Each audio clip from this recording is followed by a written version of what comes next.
Iran को Trump और Netanyahu की मीटिंग काली साजिश नजर आ रही है। व्हाइट हाउस में हुई इस मुलाकात ने ईरान को बेचैन कर दिया है।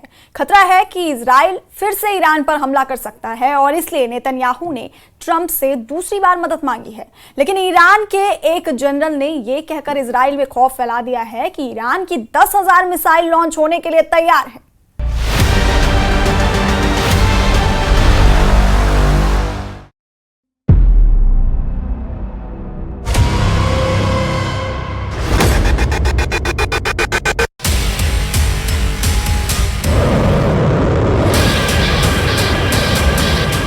ईरान के मिसाइल फिर तैयार हैं।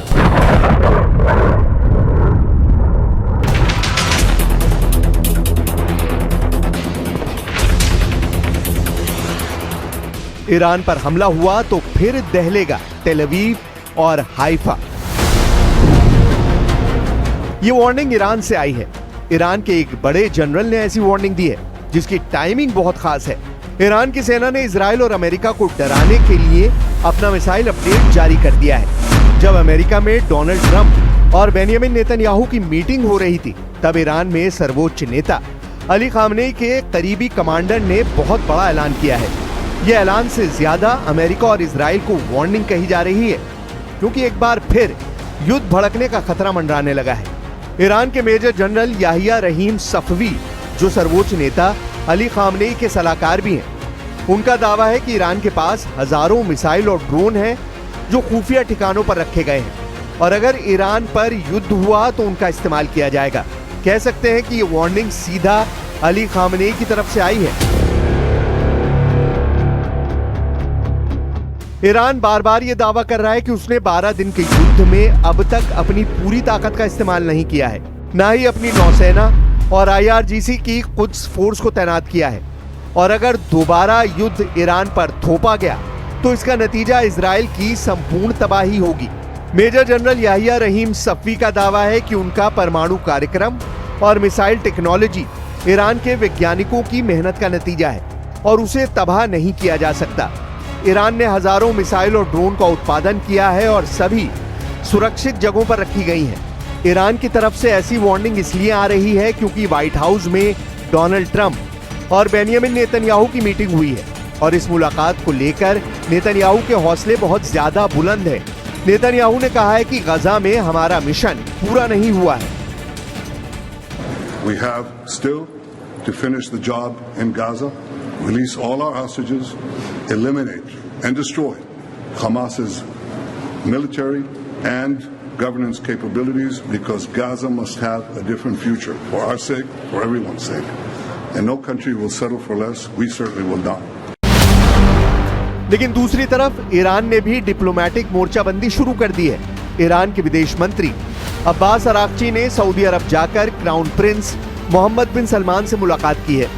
इन दोनों मीटिंग के बहुत बड़े मायने निकाले जा रहे हैं, क्योंकि ईरान के साथ गजा भी पूरे पश्चिम एशिया में बहुत बड़ा मुद्दा है और ईरान को सिग्नल मिल गया है कि ट्रंप की मंजूरी के बाद नेतन्याहू कुछ बड़ा करने वाले हैं। इजराइल ने जब ईरान पर हमला किया था तब पूरे अरब वर्ल्ड ने उसकी निंदा की थी और इसे ईरान की एक बड़ी डिप्लोमेटिक जीत के तौर पर देखा गया।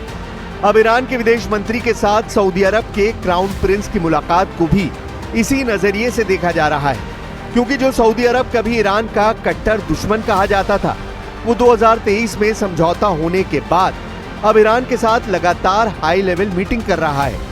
इस सब के बीच ईरान की मिसाइलों को लेकर खौफ अब भी फैल रहा है, क्योंकि ईरान की तरफ से लगातार मिसाइल के जखीरे पर आने वाली खबरों ने इजराइल और अमेरिका को टेंशन देना शुरू कर दी है। इजराइल पर हुए हमलों में जिन मिसाइलों ने तबाही मचाई है उनकी लिस्ट देख लीजिए, क्योंकि यही अब नेतन्याहू के लिए सबसे बड़ी परेशानी बनी है।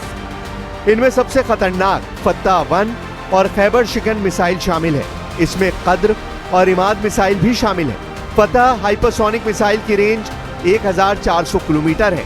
खैबर शिकन मिसाइल की रेंज 1450 किलोमीटर है। कद्र मिसाइल की रेंज 2000 किलोमीटर तक है और इमाद की रेंज 1700 किलोमीटर है। तेल अवीव से लेकर हाइफा और अशदोद से लेकर बीरशेबा और शेफाल जैसे छोटे शहरों पर इन्हीं मिसाइलों से हमले हुए हैं।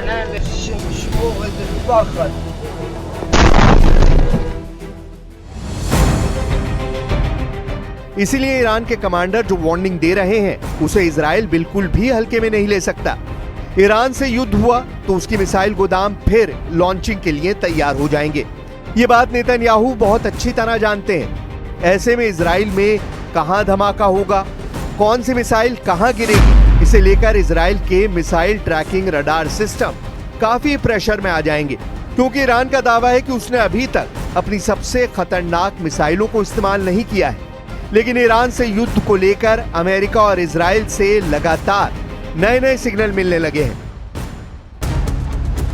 अमेरिका में डिमांड उठ रही है कि B-2 बॉम्बर अब इजराइल को दे दिया जाए। अमेरिका के 2 सांसदों ने एक विधेयक पेश किया है जिसके मुताबिक अमेरिका के राष्ट्रपति के पास इजराइल को दुनिया का सबसे खतरनाक बम GBU-57 और उसे लॉन्च करने वाला विमान देने का अधिकार होगा। ये सांसद हैं डेमोक्रेट जॉश गॉटहाइमर और दूसरे हैं रिपब्लिकन माइक लॉलर। दोनों ने जो विधेयक पेश किया है उसका नाम है बंकर बस्टर एक्ट। इस एक्ट के तहत वो चाहते हैं कि इजराइल को स्टेल्थ बॉम्बर B-2 दे दिया जाए, साथ में दुनिया का सबसे खतरनाक बम GBU-57 भी दिया जाए।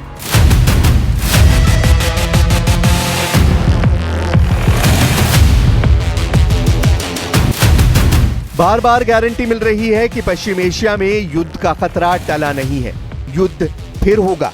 इसकी गारंटी कई और मोर्चों से भी मिल रही है। यमन के हूती मिलिशिया ने लाल सागर में एक कार्गो शिप को डुबाकर उसकी वार्निंग जारी कर दी है।